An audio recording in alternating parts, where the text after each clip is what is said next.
Hello everyone, this is your Honey ma'am. Welcome back to my channel. Today you are going to see, you are seeing that on my screen there is a microorganism friend and foe, which is of chapter 8, chapter number 2, that is about all microorganisms. So today we are gonna study about microorganisms, their how they are friendly to us, how they are foe to us. Foe means they are harmful to us, and what are the classifications of that microorganism. Each and everything we are gonna enjoy and learning with fun, or whatever you can say. We definitely do this in this video, so stay with me till the end of this video and just see what we are going to study in this chapter. Okay, so let's start. So today we are going to study about the introduction, definitely about the microorganisms, and then microbes and humans, how they are interrelated, interconnected, interdependent to each other.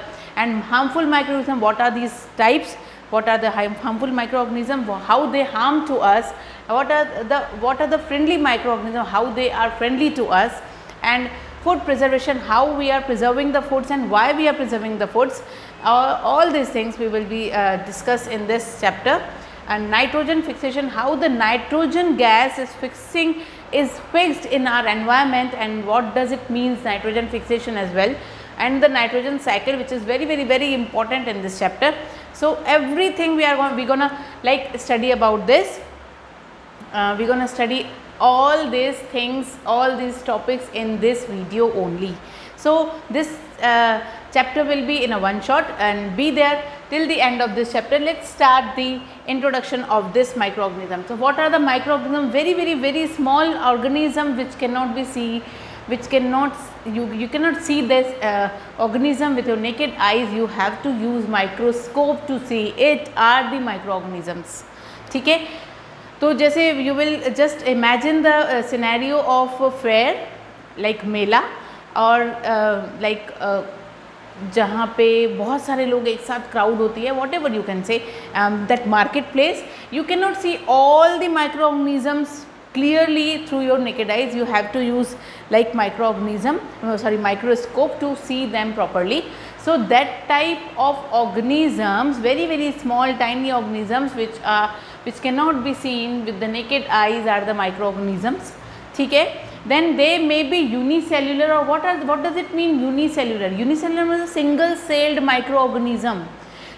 Just look at us, we are the organisms which are made up of many cells. Why I am saying this, ki cells which are made up of, which I had made like my hairs, the cells which are made up of, the eyes are made up of some of the cells, the hands are made up of some of the cells, the heart made up of some of the cells, and the blood made up of some of the cells. So these are the types of cells that had made the proper body of the organism, human beings. So it means that we human beings are made up of we human beings are multicellular.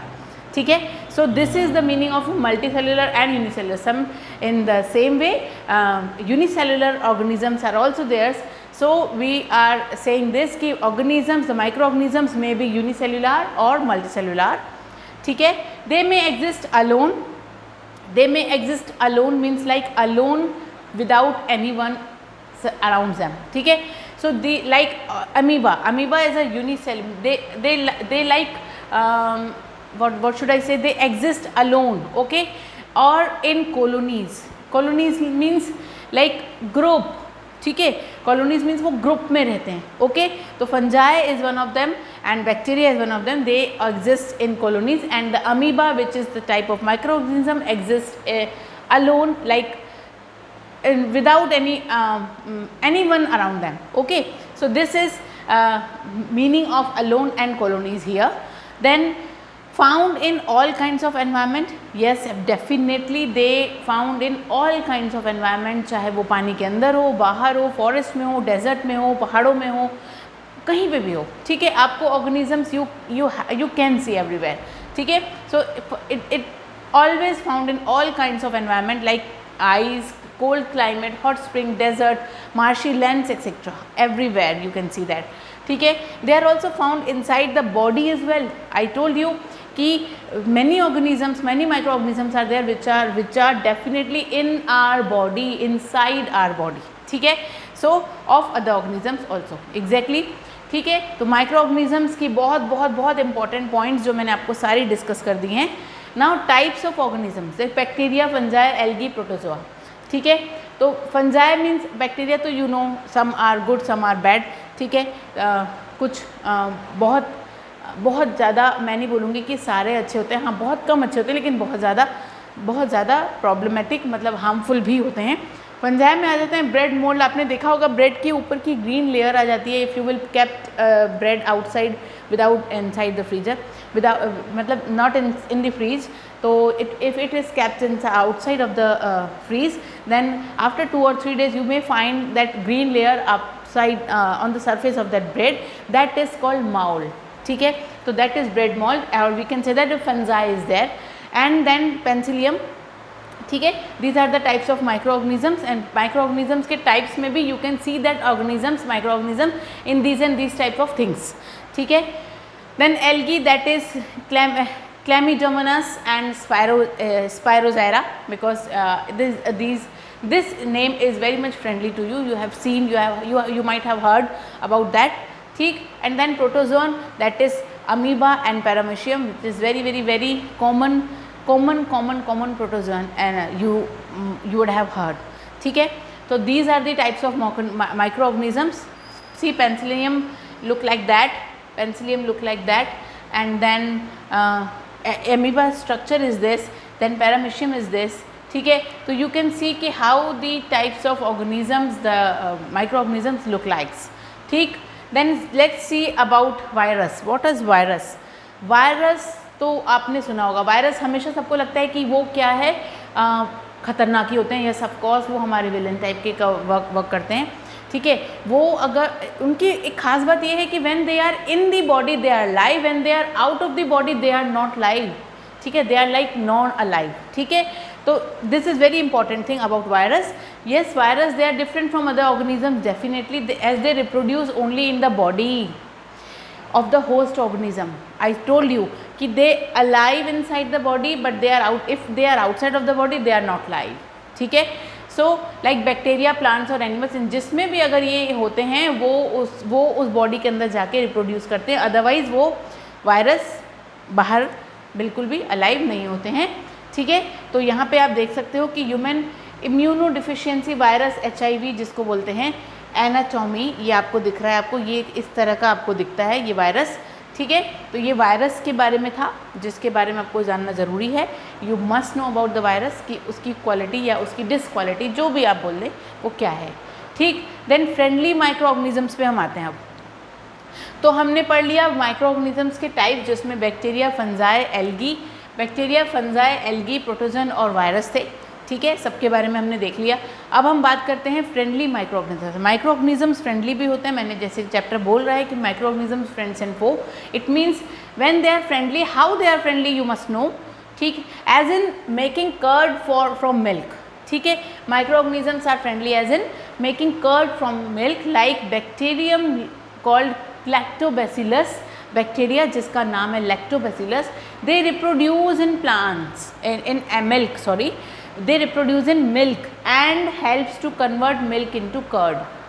ठीक है, तो ये सुना है हमने कि जो milk से कर्ड बनता है वो कैसे बनता है, उसमें जो बैक्टीरिया होती है called lactobacillus, they reproduce in milk and convert that milk into the curd. ठीक है, then making bread, how the fungus called yeast, yeast you must have heard about that. Fungus called yeast that produces in flour, आटे में वो reproduce होती है, and flour आटा, flour dough. ठीक है, एंड प्रोड्यूसेस कार्बन डाइऑक्साइड, और फिर उस समय वो कार्बन डाइऑक्साइड प्रोड्यूस करती है ड्यूरिंग रेस्पिरेशन. ठीक है, रेस्पिरेशन के दौरान, which makes that dough soft. तो उसी समय वो जो डो होता है वो सॉफ्ट हो जाता है और हेल्प करता है ब्रेड बनाने में, केक बनाने में, बिस्किट्स बनाने में, पेस्ट्रीज बनाने में. ठीक है, तो ये सारा ये इस तरह से जो माइक्रो ऑर्गेनिज्म है, जो फंगस है, वो हमको क्या करता है, हेल्प करता है इन सारी चीज़ों को बनाने में. ठीक है, got it. Then next, making alcohol. Alcohol, yeast helpful है अल्कोहल बनाने के. Yeast is also used for the commercial production of alcohol and wine. So this is the type of microorganism. Which is helpful, which is friendly to the human beings, ठीक है। Then fungus जो कि yeast होता है वो reproduce करता है sugar solution में, ठीक है, और वो कन्वर्ट करता है अल्कोहल में, उस शुगर सॉल्यूशन को कन्वर्ट करता है अल्कोहल में। इस प्रोसेस को बोलते हैं fermentation. This process is known as fermentation. Louis Pasteur ने इसको डिस्कवर किया है फर्मेंटेशन को इन 1857, ठीक है। लुइस पास्चर से एक और हमको याद आ रहा है पास्चराइजेशन, जो उसको मिल्क को पास्चराइज किया जाता है, ठीक है। That will be we will definitely discuss later on in my next slide, ठीक है। तो this is also discovered by this process is also discovered by the Louis Pasteur in 1857. Got it? Then just moving on, making medicines. What is that? Making medicines. Some bacteria and fungi are used to make medicines. Medicines बनाने के काम करती है विच किल और stops the growth of the disease causing micro organism. जो देखिए अब क्या हो रहा है, माइक्रो ऑर्गेनिज्म फ्रेंडली होके डिजीज कॉजिंग माइक्रो ऑर्गेनिजम्स को किल करने के लिए हेल्पफुल हो रहा है। Got it? तो कुछ बैक्टीरिया और फंजाई जो हैं उसको बनाया जाता है, किसको मेडिसिन बनाया जाता है उससे, जो कि किल या स्टॉप करते हैं डिजीज़ कॉजिंग माइक्रो ऑर्गेनिज्म को। ऐसे मेडिसिन को एंटीबॉडीज़ कहते हैं। ऑफ कोर्स आपने सुना होगा एंटीबायोटिक्स, एंटीबॉडीज़ नहीं एंटीबायोटिक्स कहते हैं। तो एंटीबायोटिक्स देते हैं, डॉक्टर देते ही देते हैं एंटीबायोटिक्स, मतलब कि आपकी बॉडी में जो भी माइक्रो ऑर्गेनिज्म अगर वो हार्मफुल तरीके से इफेक्ट कर रहा है तो एंटीबायोटिक्स को लेने से वो उसको किल करते हैं या स्टॉप कर देते हैं, और इससे आपका क्या हो जाता है, बॉडी का जो फंक्शन है वो मेंटेन हो जाता है, बैलेंस हो जाता है, ठीक है।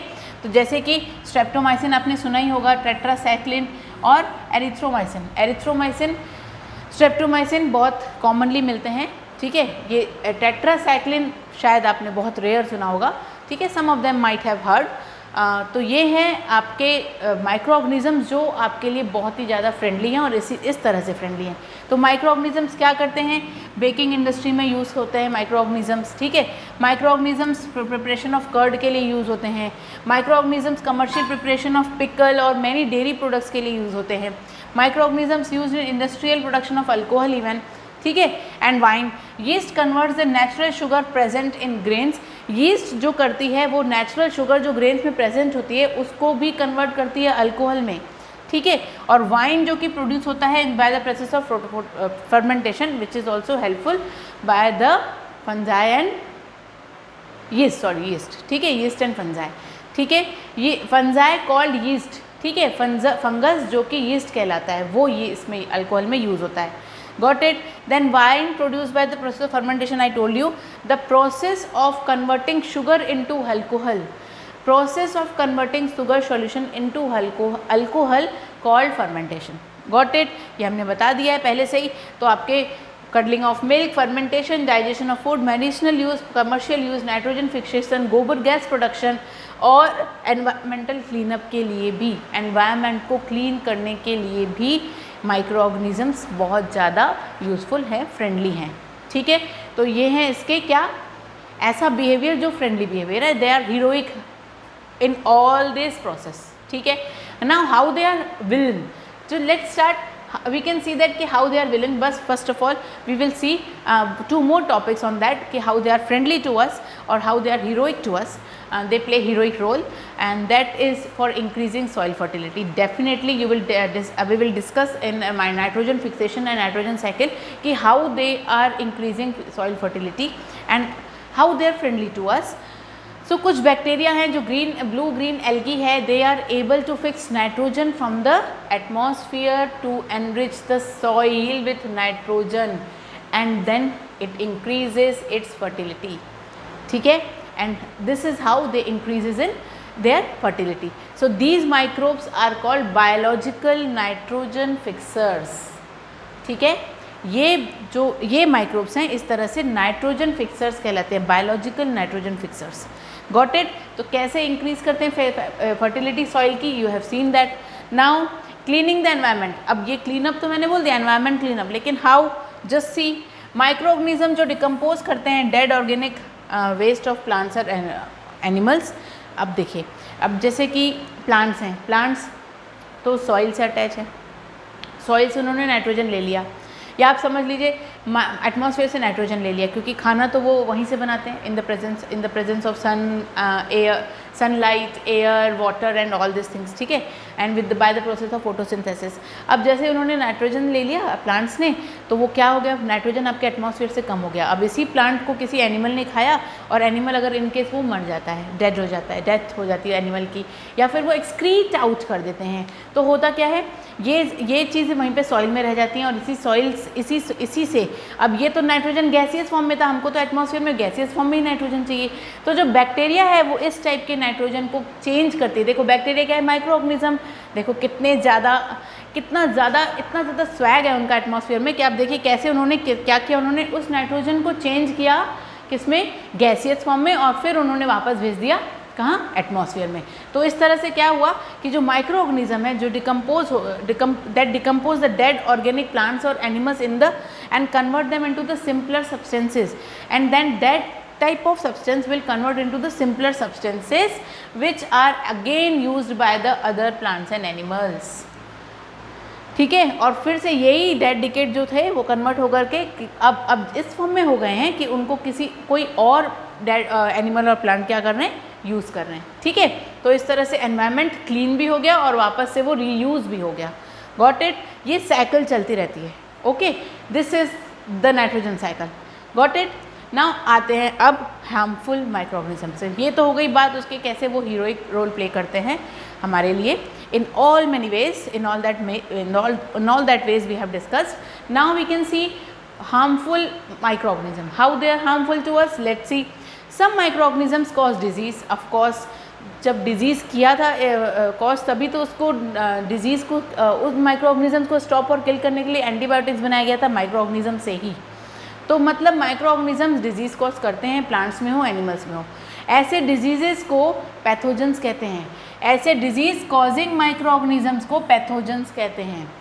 ऐसे disease causing micro, just point out, मतलब just point to be noted and it has to be noted कि micro organisms which cause disease या डिजीज़ कॉजिंग माइक्रो ऑर्गेनिजम्स को पैथोजेंस कहते हैं, ठीक है, गॉट इट। तो some micro organisms grow in food substance and produce toxic substance, of course some of the microorganisms that what they are doing, they grow in the food substances, they grow in the food substance, got it, and then they produce toxic substances if they remain there for a long time, then they makes the food poisonous, so they make the food poisonous. They remain there for a long time, so they make the food poisonous, and when they make food poisonous, they will be harmful to us, as in we are eating that food, we are intaking that food, got it. So food poisoning cause illness and even death.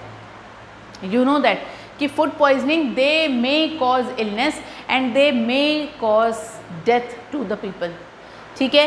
तो some of the microorganisms they reproduce in the food substances, they grow in the food substances, and they may cause what, they may produce toxic substance. If they produce toxic substance and they remain for a long time, and if that food we are intaking after a long time, or we are like as in I say कि if we eat the stale food, then what happened, that toxic substance get into our body, and then that will definitely cause some of the disease inside us, and they produce illness, or they may cause the death of the particular person, ठीक है। तो this is how microorganisms harmful to us. One point, second point, third point, some of the microorganisms spoil materials. Some of the microorganisms spoil materials like clothing, leather, wood, etc. You know that कि after for a long period of time, if you are not using that particular clothes, that may like फट जाता है वो, ठीक है, या उसमें बहुत सारे होल्स हो जाते हैं, तो it means that micro organisms has done that, ठीक है। And then one more thing कि when you will not use that wooden या वुड की कोई ऐसी चीज़ जो मॉइस्चर में या बाहर हवा में पड़ी है, या you have not use that wooden thing as well, तो what happen, some of the micro organisms they may spoil that wood या wooden substance या wooden thing, whatever is been there in your house, ठीक है। Leathers are after so many years, after a long period of time, you can see the leather are also not in a proper way which we for what we have purchased like that in that particular day. Since day one, if what was the condition of the leather will not be the condition of the leather after a long period, ठीक है। So it means what कि clothing, leather और would में भी कुछ micro organism होते हैं that they spoil there proper, क्या बोलूँ, कंडीशन, वॉटेवर, ठीक है। तो वो उनके मटेरियल्स को स्पॉइल कर देता है, ऐसे मटेरियल्स को स्पॉइल कर देता है। अब पैथोजेंस के बारे में हम और देखेंगे कि डिजीज़ कॉजिंग माइक्रो ऑर्गेनिजम्स होते हैं, what I have told you earlier, and then they enter our body through air, water, contact और इंसेक्ट्स। पैथोजन में enter through all this things. Air we breathe in, we can not stop any of the air to breathe इन।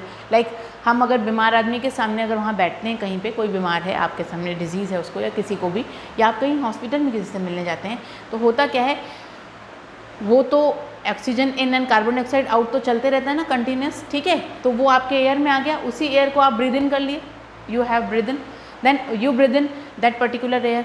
या फिर पानी P लिया कहीं का ऐसा contaminated water, या फिर फूड खा लिया, बिकॉज हम लोग जब आउटिंग करते हैं, जब हम बाहर जाते हैं तो हमको पता नहीं होता है कि हमको कौन सा फूड सर्व हो रहा है, तो या फिर हमने वो फूड खा लिया, या हम किसी ऐसे पर्सन के कांटेक्ट में आके जो ऑलरेडी डिजीज़ में है या इल है, या फिर इंसेक्ट से, इंसेक्ट्स अगर किसी डिजीज़ पर्सन पे है और वो हमारे पास भी आ गया, तो वो उससे भी क्या होता है, इस वे से भी क्या होता है, जो पैथोजेंस हैं वो हमारी बॉडी के अंदर एंटर कर लेते हैं।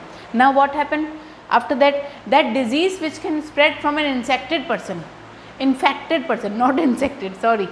तो वो डिजीज़ जो इन्फेक्टेड पर्सन से किसी पर्सन पे आती है to the healthy person, that type of disease are known as communicable disease.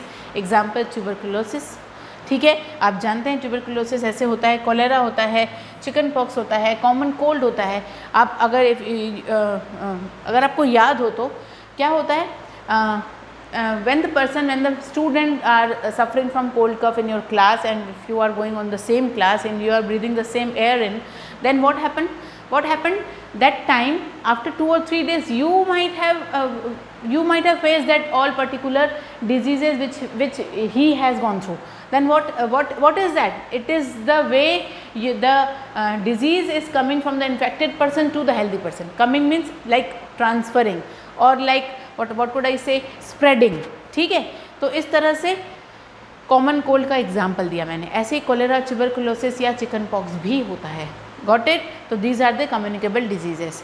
हाँ, some insects and animals act as the carriers of the disease, ठीक है। कुछ इंसेक्ट्स और एनिमल्स जो होते हैं वो कैरियर्स होते हैं डिजीज़ कॉजिंग माइक्रोब्स के।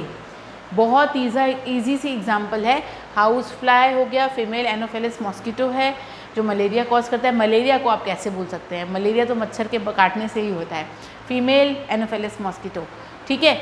तो ये फीमेल एडिस मॉस्किटो जो डेंगू फीवर लाता है, डेंगू भी होता है मच्छर के काटने से। 2 बीमारियां बहुत बड़ी खतरनाक होती हैं, एक मलेरिया जो फीमेल एनोफिलिस मॉस्किटो से होता है, दूसरा फीमेल एडिस मॉस्किटो से होता है dengue.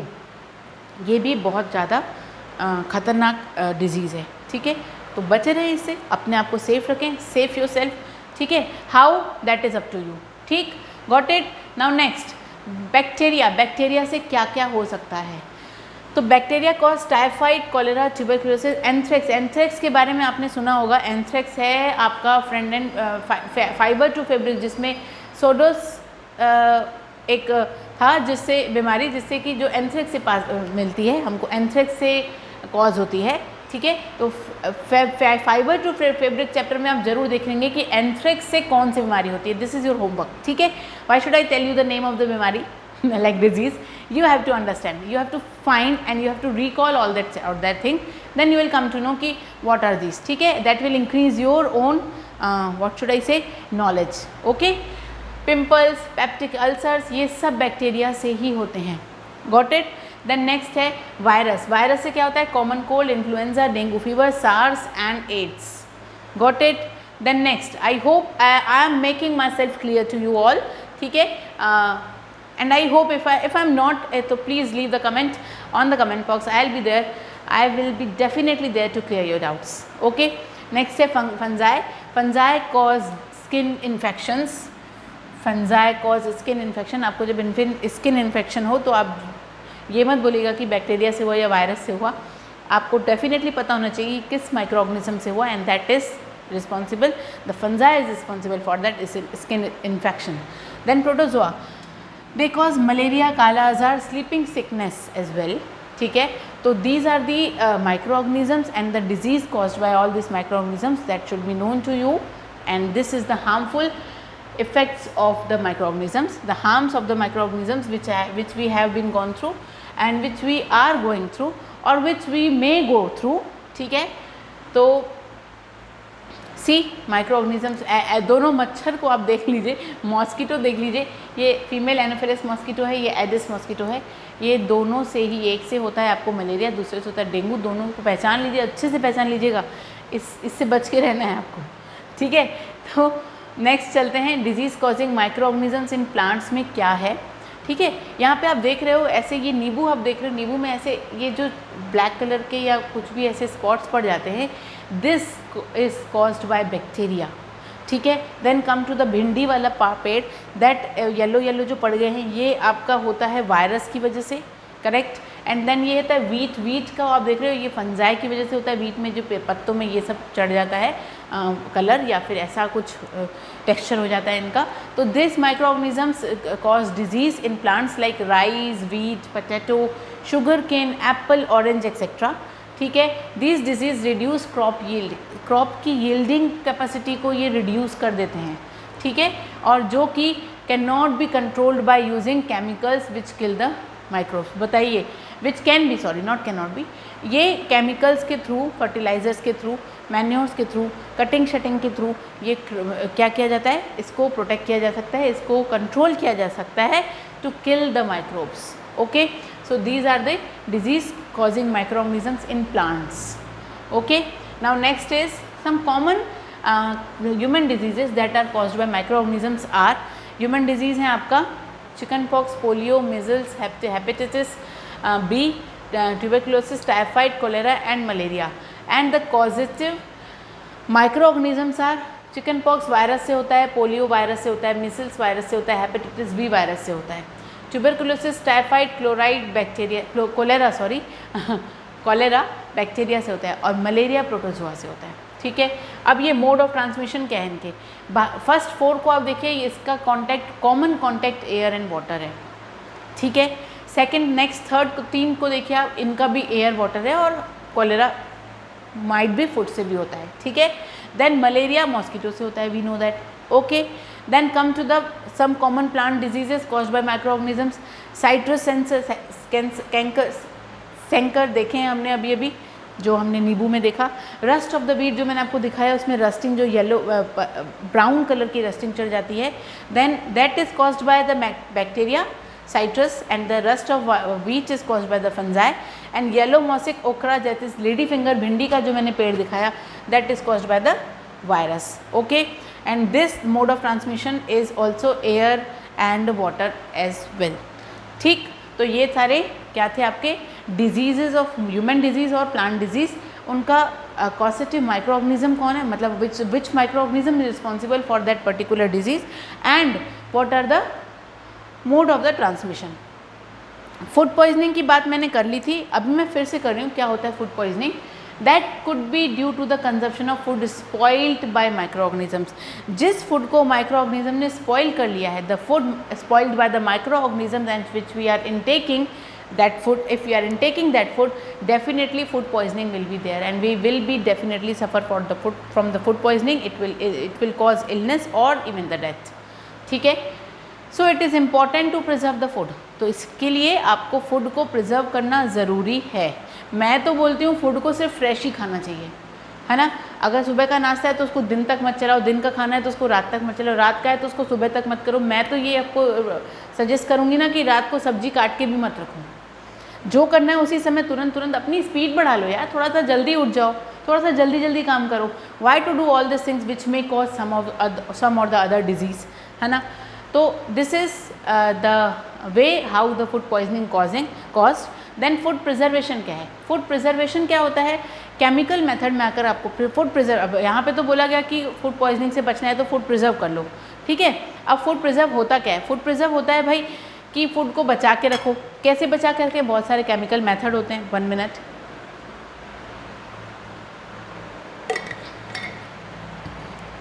Thank you. Food preservation क्या होता है, केमिकल मेथड। अब केमिकल मेथड में क्या, पिकल्स आप जानते हैं, पिकल्स अचार सबको बहुत अच्छी लगती है ना, काफ़ी लोगों को अच्छी लगती है, तो वो बहुत खट्टी मतलब वो बहुत नमकीन होती है, उसमें नमक ज़्यादा होता है, ठीक है। तो क्या हुआ, pickles can be preserve by chemicals like salts and edible oils. Edible oils, oil या तो ज़्यादा हो अचार में, या तो सॉल्ट ज़्यादा हो, ये दोनों ज़्यादा होने से क्या होता है, एक्स्ट्रा अमाउंट में लेने से, ज़्यादा क्या, एक्स्ट्रा अमाउंट, थोड़ा सा एक्स्ट्रा, ताकि उसको अब अचार तो डेली नहीं बनाई जा सकती ना, तो इसको प्रिजर्व रखने के लिए ये दोनों चीज़ों का यूज़ होता है। Got it. जैम्स और स्क्वैशेस जो होते हैं उनको प्रिजर्व रखने के लिए सोडियम बेंजोएट या फिर सोडियम मेटाबाइसल्फेट यूज़ किया जाता है। याद रखिएगा, ये नेम्स बहुत इंपॉर्टेंट हैं, आपकी नॉलेज में भी होना चाहिए। आप जब चार लोगों के साथ बैठो तो आपको पता होना चाहिए कि इसमें ऐसा क्या है जो इसको प्रिजर्व करता है। when you will talk about all these things ना, when you will tell the names like as in मामा जैम्स और स्क्वैशेस में तो ये यूज़ होता है, सोडियम बेंजोएट यूज़ होता है, सोडियम मेटाबाइसल्फेट यूज़ होता है, तो एवरीबडी विल लाइक हाँ इतना सारा पता है, मतलब हमको तो नहीं पता, चलो उससे कुछ सीख लिया जाए, तो बनो कुछ ऐसा जो सीख लिया जाए आपसे, ठीक है। तो ये क्या है, मतलब नॉलेज होना बहुत ज़रूरी है। अगर आपके अंदर नॉलेज होगी ना तो आपके आसपास वो लोग बैठेंगे जो एक्चुअली आप डिज़र्व करते हो, ठीक है। अगर आपके पास नॉलेज नहीं होगी ना तो आपके पास ऐसे लोग बैठेंगे which will not help you out there in your future, ठीक। तो आपके फ्रेंड, आपका सर्कल, आपकी सराउंडिंग ऐसी होनी चाहिए जिसको आप या जो आपको डिज़र्व कर सके। Got it. तो बी लाइक दैट, है ना। तो now come to the point, these chemicals, ऐसे केमिकल्स जो प्रिजर्वेशन में काम करते हैं, काम आते हैं, that are known as preservatives, that are known as preservatives. Now what is salting, food items जैसे कि फिश हो गई, मीट हो गया, आंवला हो गया, रॉ मैंगोज हो गए, टैमरिंड हो गए, they etcetera can be preserved by using, all these can be preserve by using common salt, ठीक है, मतलब नमक, NaCl, ठीक है, सोडियम क्लोराइड, क्या बोलूँ अब मैं, सब बोल सकते हैं ना, इनका तो नाम ही है ये, ठीक। So next, it prevents the growth of, ये क्या करते हैं, इसका प्रेजेंस क्या करता है, तो इसका प्रेजेंट करता है prevention from the growth of the microbes, ठीक है। ये माइक्रोब्स की ग्रोथ को प्रिवेंट करता है। तो उसको करते कैसे हैं, प्रिजर्वेशन कैसे कैसे हो सकता है, प्रिजर्वेशन बात की है तो प्रिजर्वेशन कैसे कैसे हो सकती है, फ्रीजिंग से हो सकती है, सॉल्टिंग से हो सकती है, पिकलिंग से हो सकती है, ड्राइंग से हो सकती है, किसी चीज़ को अच्छे से ड्राई कर लो, या एडिशन ऑफ शुगर से हो सकता है। तो ये सारे मेथड्स हैं फूड प्रिजर्वेशन के, और सॉल्टिंग भी मैंने आपको साथ साथ बता दी कि ये क्या करता है, ठीक है। Now coming to the point, by using sugar, how, by using sugar. अभी मैंने आपको बताया कि जैम्स, जेलीज, स्क्वैशेस, इसको प्रिजर्व किया जा सकता है शुगर सॉल्यूशन से। मतलब अगर आपकी चाशनी बोलते हैं ना, शुगर सॉल्यूशन को चाशनी बोलते हैं, ठीक है। तो ये क्या है, अगर आपकी अच्छी वो पक्की होगी ना चाशनी, तो उससे आपका ना चीज़ बहुत ज़्यादा, अभी जो गर्मी का मौसम है, अगर तो गर्मी के मौसम में वो जो आम का मुरब्बा बनाते हैं ना मीठा वाला, ठीक है, अगर उसकी आपने चाशनी बनाई शुगर सॉल्यूशन से, अगर उसको आपने बनाया, ठीक है, तो होगा क्या, अगर वो कच्चा रह गया, मतलब वो जो उसकी चाशनी, जो उसमें पानी अगर प्रॉपरली बॉईल नहीं हुआ, वो दोनों अच्छे से मिक्स नहीं हुए, तो वो जल्दी ख़राब हो जाएगा। लेकिन अगर वो चाशनी अच्छी रही, शुगर सॉल्यूशन अच्छा रहा, परफेक्ट रहा, अच्छे तरीके से बना, तो वो आपके उस जैम को, जिसको मुरब्बा मैं बोल रही हूँ अभी, ठीक है, जेली को, स्क्वैशेस को, इसको प्रिजर्व करके रखता है for a long period of time, ठीक। देन इट रिड्यूसेस, ऑफकोर्स मैंने बोला पानी अगर अच्छे से मॉइस्चर वाला जो पार्ट है उसका, वो अच्छे से प्रॉपरली गर्म बॉईल अच्छे से हो जाए, तो वो जो मॉइस्चर है उसका वो रिड्यूस हो जाएगा, और फिर उसमें ग्रोथ ऑफ बैक्टीरिया नहीं हो पाएगी, ठीक है। Got it. Now next, by using oil and vinegar. Oil और विनेगर यूज़ करते हैं किस में, ऑयल और विनेगर यूज़ करते हैं ताकि पिकल्स को स्पॉइल से बचाया जा सके, ख़राब होने से बचाया जा सके, because bacteria can not live in such environment. Bacteria wants the environment like moistured environment, air, water. So if you will not provide that environment to the bacteria, it will definitely not grow into that environment. That becomes like unfavorable condition या situation या environment for that bacteria, so it will not live like there, ठीक है, as in we are actually preserving that, है ना।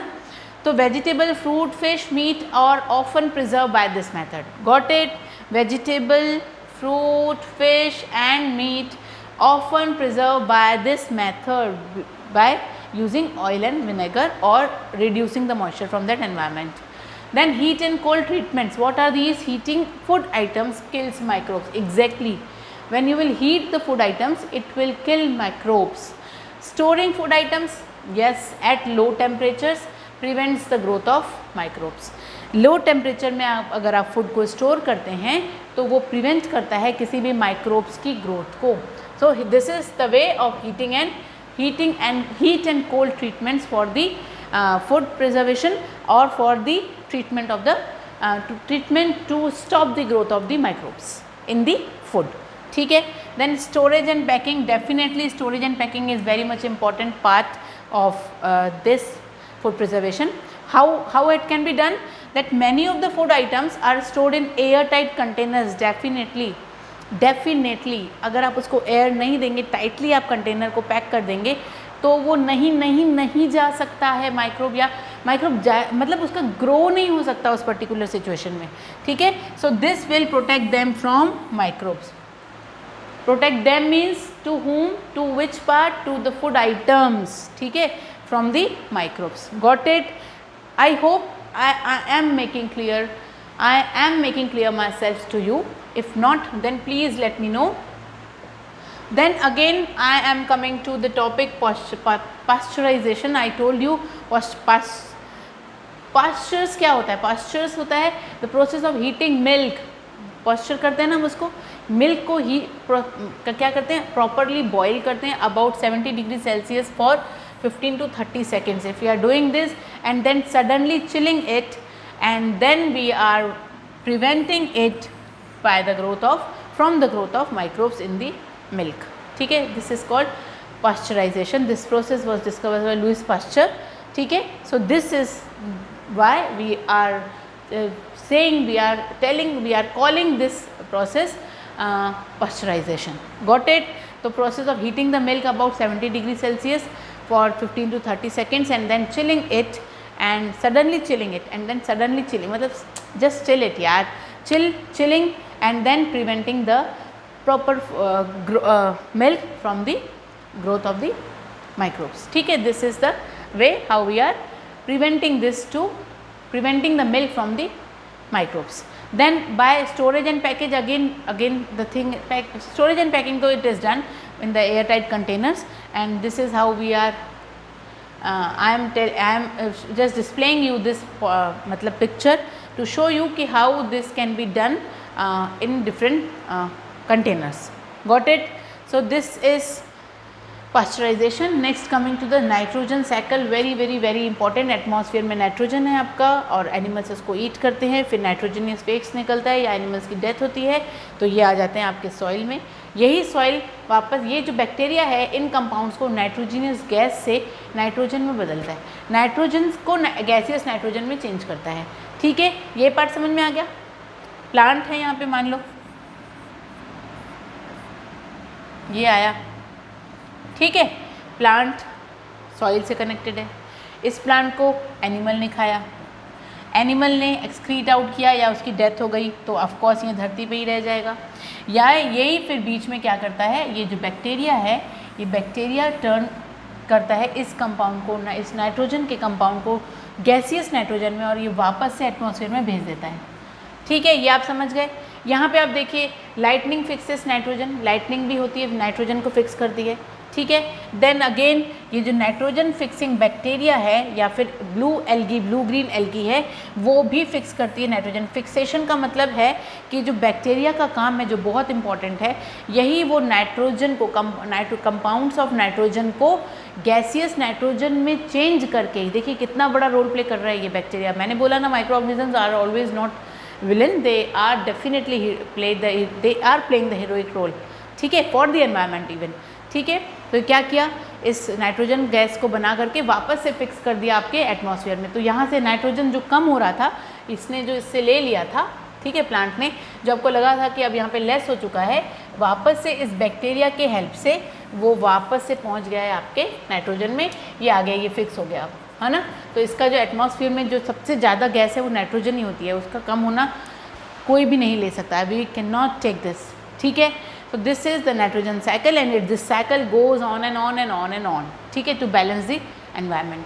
सो this is the what should I से कि ये पूरा आपका थ्योरी पार्ट है जो कि मैंने आपको समझाया है, वही आपका थ्योरी में है कि कैसे एटमॉस्फेयर में नाइट्रोजन है जो कन्वर्ट करता है नाइट्रोजन कंपाउंड को सॉइल में बाय नाइट्रोजन फिक्सिंग बैक्टीरिया के थ्रू, ठीक है, और या फिर ब्लू ग्रीन एल्गी के थ्रू जो लाइटनिंग है वो कन्वर्ट करती है नाइट्रोजन कंपाउंड्स को सॉइल के अंदर.